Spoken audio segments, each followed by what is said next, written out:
अस्सलामुअलैकुम। सच्चर टाइम्स के साथ मैं हूं रुबाब बख्श। शामिल करते हैं न्यूज़ हेडलाइन। गिलगित बल्तिस्तान से कोरोना वायरस का एक और केस सामने आ गया, जिसके बाद मुल्क में केसेस की मजमूई तादाद 20 हो गई। तर्जुमान गिलगित बल्तिस्तान हुकूमत फैजुल्लाह फराख ने इलाके में कोरोना वायरस के एक और केस की तस्दीक की।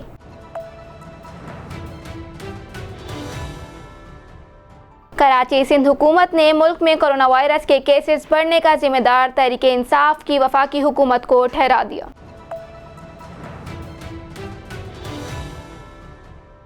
इस्लामाबाद शकरपनिया के करीब पाक फिजाइया का F-16 तैयारा गिरकर तबाह हो गया, जबकि इसमें सवार पायलट विंग कमांडर नुमान अकरम भी शहीद हो गए।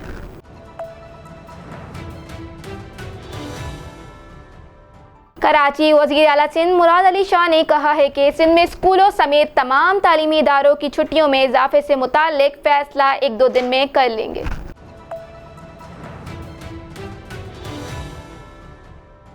इस्लामाबाद वफाकी वज़ीर बराए मनसूबाबंदी असद उमर का कहना है कि मुस्तकबिल में बिजली और गैस की कीमतों में कमी होगी और तवानाई की कीमतों में कमी से मईशत और इंडस्ट्री को फ़ायदा होगा।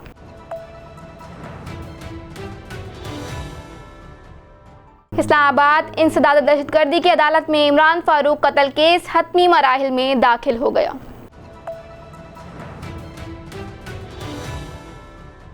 लाहौर वजीर इत्तलात पंजाब फयाजुल हसन चौहान का कहना है कि बरतानवी एहलकारों ने नवाज शरीफ को वतन वापसी का कहा है।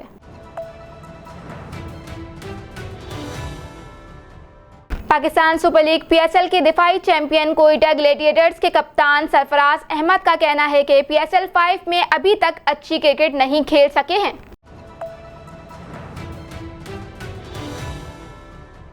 बाएं हाथ के ओपनिंग बैट्समैन फखर जमान की फॉर्म लाहौर कलंदर्स के लिए PSL 5 में परेशानी का बाइस बनी हुई थी, जिसकी वजह से फखर जमान को ड्रॉप भी किया गया, लेकिन फिर उन्हें एतमाद दिया गया।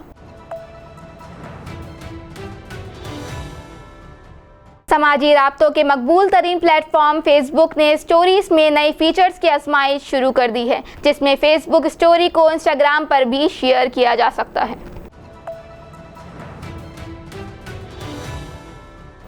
हेडलाइंस आपने जानी। न्यूज़ स्टूडियो में फिल वक्त इतना ही। मजीद खबरों के लिए आप विजिट कर सकते हैं हमारी वेबसाइट sachatatimes.tv। हमारे साथ रहिएगा।